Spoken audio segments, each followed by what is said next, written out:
Professional BS programme. ఇది కేవలం degree కాదు, మీ ఫ్యూచర్ కెరీర్ కి డైరెక్ట్ గేట్వే. పూర్తి వివరాలకు వెంటనే స్క్రీన్ పై కనిపిస్తున్న నంబర్స్ కి కాల్ చేయండి. తెలుగుదేశం పార్టీ కుటుంబ సభ్యులకు నమస్కారం.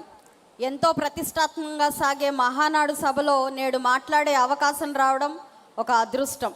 ఈ గొప్ప అవకాశాన్ని కలిగించిన అభినవ పూలేగా మేము పిలుచుకునే మా నాయకులు నారా చంద్రబాబు నాయుడు గారికి, తెలుగుదేశం పార్టీ వర్కింగ్ ప్రెసిడెంట్ వర్యులు మా అన్న నారా లోకేష్ గారికి, తెలుగుదేశం పార్టీ రాష్ట్ర అధ్యక్షులు పల్లా శ్రీనివాసరావు గారికి కృతజ్ఞతలు తెలియజేసుకుంటున్నాను.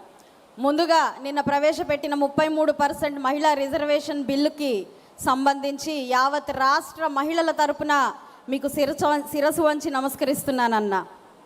మరి పట్టడన్నం పెట్టడమే పరిపాలన అయితే, మెరుగైన వైద్యం ఇవ్వడమే పరిపాలన అయితే, బడుగు బలహీన వర్గాల ఆసరాగా భరోసాగా నిలవడమే అధినాయకత్వం అయితే, ఆ నాయకత్వానికి నిలువెత్తు నిదర్శనం తెలుగుదేశం పార్టీ నాయకత్వం.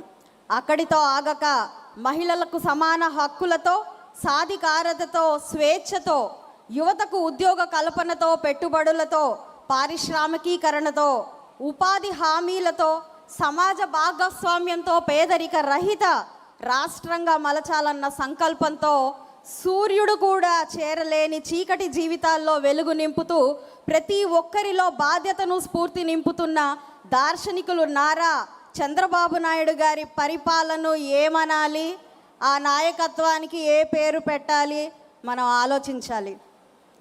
అయితే నారా చంద్రబాబు నాయుడు గారి పరిపాలనలో అంతా సంతోషాలే, అభివృద్ధే, సంక్షేమమే. హ్యాపీ హెల్దీ వెల్దీ రాష్ట్రంగా మన ఆంధ్ర రాష్ట్రాన్ని తీర్చిదిద్దడమే ఈ సమాజం అనే దేవాలయంలో కొలువైన దేవుళ్ళు ప్రజలకు ఆయన చేయాలనుకుంటున్న సేవ. తెలుగువాడి ఆత్మగౌరవం కోసం, ఆర్థిక సామాజిక ఉన్నతి కోసం ఉద్యమించిన తెలుగుదేశం పార్టీ ప్రస్థానం పూలబాట మాత్రం కాదు.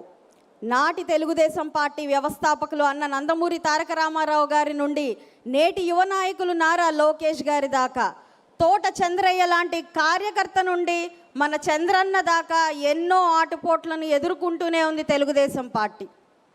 అప్పుడే పుట్టి ముక్కుపచ్చలు కూడా ఆరని తెలుగుదేశం పార్టీ ఎదుర్కొన్న ఆగస్టు సంక్షోభం నుండి యువగలం పాదయాత్రకు దారితీసిన పరిణామాల వరకు ఎన్నో పోరాటాలు. మన తెలుగుదేశం పార్టీ ఢిల్లీ అహంకారాన్ని, మోసాన్ని చూసింది.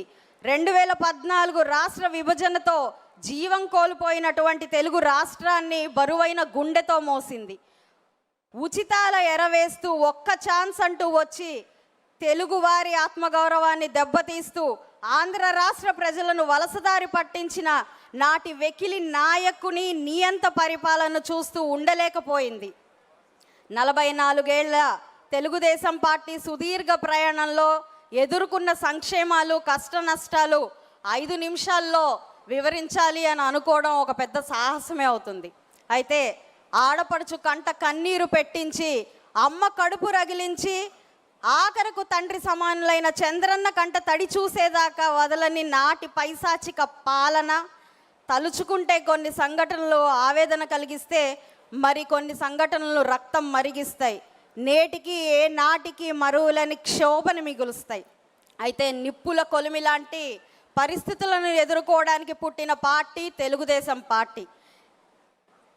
అధికార పీఠాల కోసం, పెత్తనం చేయడం కోసం ఏర్పడిన పార్టీ కాదు ఇది. పడిన ప్రతిసారి రెట్టింపు వేగంతో లేస్తామని చెప్పిన నాయకులు అన్న నందమూరి తారక రామారావు గారు, పడిన ప్రతిసారి ఉప్పెనై లేస్తామని తన జీవితం మొత్తం కూడా చాటి చూపిన నాయకులు నారా చంద్రబాబు నాయుడు గారు, మరి పడిన ప్రతిసారి చెడుని ముంచేసే సునామీలా లేస్తామని చూపిస్తున్న నాయకులు నారా లోకేష్ అన్న. ఇది తెలుగుదేశం పార్టీ నినాదం. నేడు ఈ వేదికపై ఒక పాలిట్ బ్యూరో మెంబర్గా, ఎమ్మెల్యేగా కాదు, ఒక బడుగు బలహీన వర్గాల రజక జాతి ముద్దు బిడ్డగా, ఒక కార్యకర్తగా మీ ముందు నుంచొని ఒక మాట చెప్పదలుచుకున్నాను. జగమెరిగిన సత్యం, ఈ రాష్ట్రాభివృద్ధి చంద్రన్న వల్లనే సాధ్యం. ఈ మహర్షి చంద్రన్న వల్లనే ఇది సాధ్యం. 5 రూపాయలకు జై కొట్టే వెకిల పార్టీ నాయకులు, కార్యకర్తలు ఎక్కడా? జై చంద్రన్న అంటూ తన ప్రాణాలు సైతం లెక్క చేయని మన కార్యకర్తలు ఎక్కడ?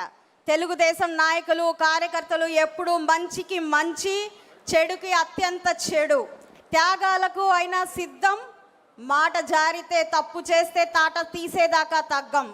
ఇక్కడ ఉన్న 1800 క్లస్టర్లో స్క్రీన్ల ముందు ఉన్న ప్రతి కార్యకర్త రొమ్ము విరిచి చెప్పండి, జై తెలుగుదేశం, జై తెలుగుదేశం, జై తెలుగుదేశం, జై తెలుగుదేశం, జై హింద్.